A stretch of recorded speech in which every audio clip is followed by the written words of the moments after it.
राम उत्सव को सेलिब्रेट करने के लिए हमारे साथ कई सारे खास मेहमान जुड़ रहे हैं। हमारे साथ आज जुड़े हुए हैं मशहूर कथावाचक, और मैं एक कहूं कि आज के जमाने के कार सेवक तो ये भी गलत नहीं होगा, उन्होंने मथुरा से विग्रह निकालने का बीड़ा उठाया हुआ है।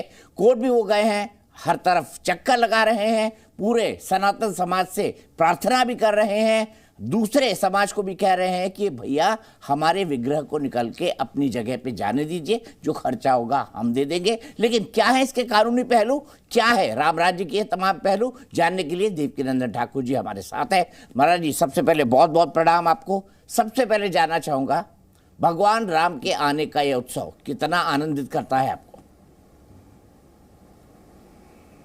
दीपक जी, आपको बहुत बहुत प्यार भरा राधे राधे। आपके सभी व्यूअर्स को मेरा राधे राधे। जय श्री राम। और ये समय जो है, ये जो समय है दीपक जी, जैसे आपका नाम दीपक है ना, तो दीपक का मतलब है तमसो मा ज्योतिर्गमय, अंधकार से प्रकाश की तरफ।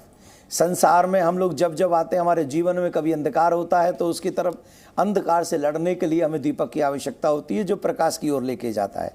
मुझे लगता है कि आप भली प्रकार से ये कार्य जी न्यूज़ पर बैठकर कर रहे हैं और पूरी दुनिया को सत्य का दर्पण दिखा रहे हैं।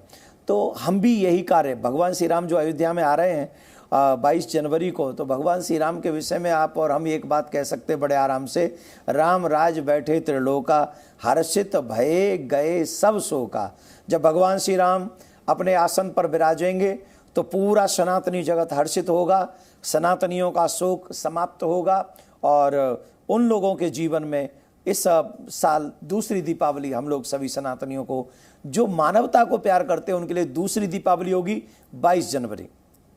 ठीक है, आगे बढ़ता हूं। अब आ जाते हैं इसके ऊपर जो राजनीति चल रही है उस पर। मैं बाकी मुद्दों पर जाऊं, उस पर तो जाऊंगा ही जाऊंगा, लेकिन सबसे बड़ा सवाल यहां पर यह खड़ा होता है महाराज जी, जो सवाल यहाँ की राजनीति से जड़ा हुआ है, सेक्युलर एंड कम्युनल पॉलिटिक्स। कुछ लोग कहते हैं कि ये सांप्रदायिकता फैला रहे हैं, जो राम के नाम का राजनीति के अंदर इस्तेमाल करना चाहते हैं। ये जो सांप्रदायिक शक्तियों के खिलाफ और सांप्रदायिक शक्तियों के साथ इस पॉलिटिकल नैरेटिव को, इस राजनीतिक विमर्श को आप कैसे देखते हैं?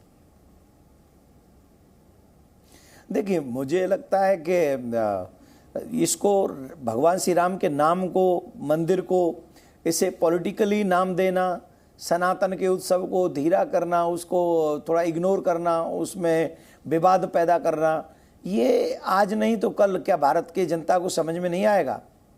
आप और अगर हम ये चाहें कि हम इसे पॉलिटिकली करके, इसमें राजनीतिक रंग मिलाकर अगर सनातनियों के इस उत्सव को हम लोग कमज़ोर कर दें, फीका कर दें, तो क्या ये भारत की जनता समझ नहीं रही है?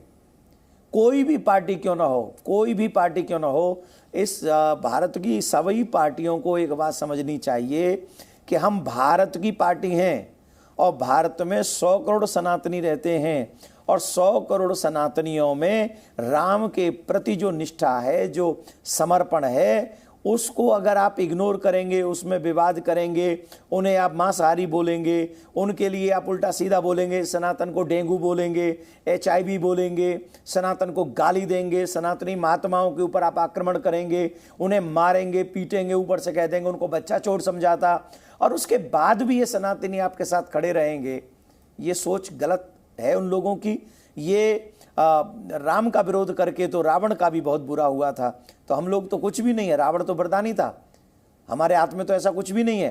तो मैं अगर किसी राजनीतिक पार्टी को सलाह दूंगा तो यही दूंगा कि राम के विषय में आप राम से विरोध मत कीजिए, और धर्म को, सनातन धर्म का विरोध मत कीजिए। धर्मो रक्षति रक्षिता, धर्मो भक्षति भक्षिता।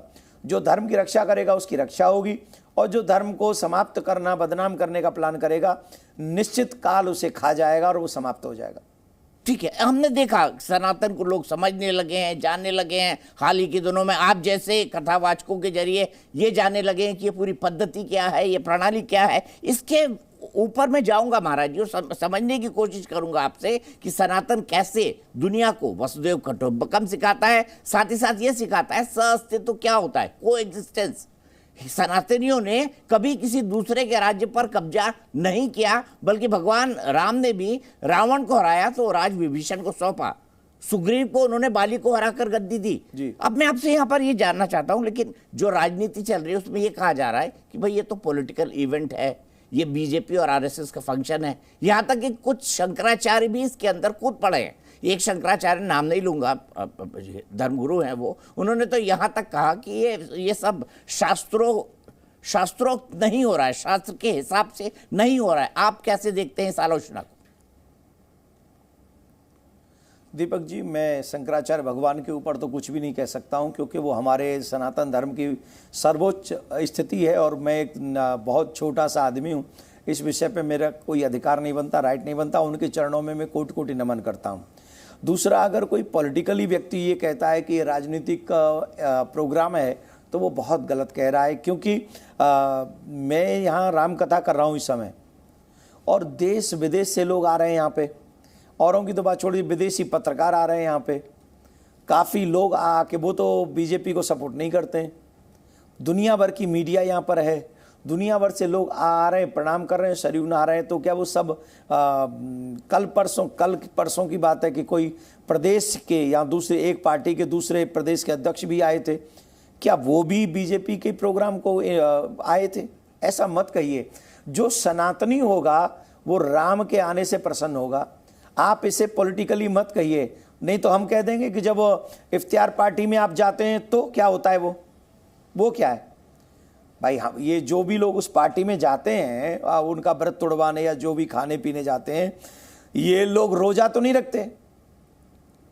उनके यहाँ जाने में तो आपको तकलीफ नहीं होती। हमारे यहाँ आने में राम जी आ रहे हैं, जबकि 75 साल का सबसे बड़ा गिफ्ट सनातनियों को मिलने जा रहा है। 22 जनवरी को भगवान श्री राम का भव्य दिव्य मंदिर बन रहा है। और अगर हम इस पे विवाद खड़ा करें, इसे विवादित करें और हम इन लोगों को सनातनियों के उत्सव में रस में विष मिला दें, तो ये ठीक बिल्कुल भी नहीं है, कतई भी नहीं है। और जो ऐसा कर रहे हैं वो अपने लिए कांटे बो रहे हैं, ऐसा हम मानते हैं।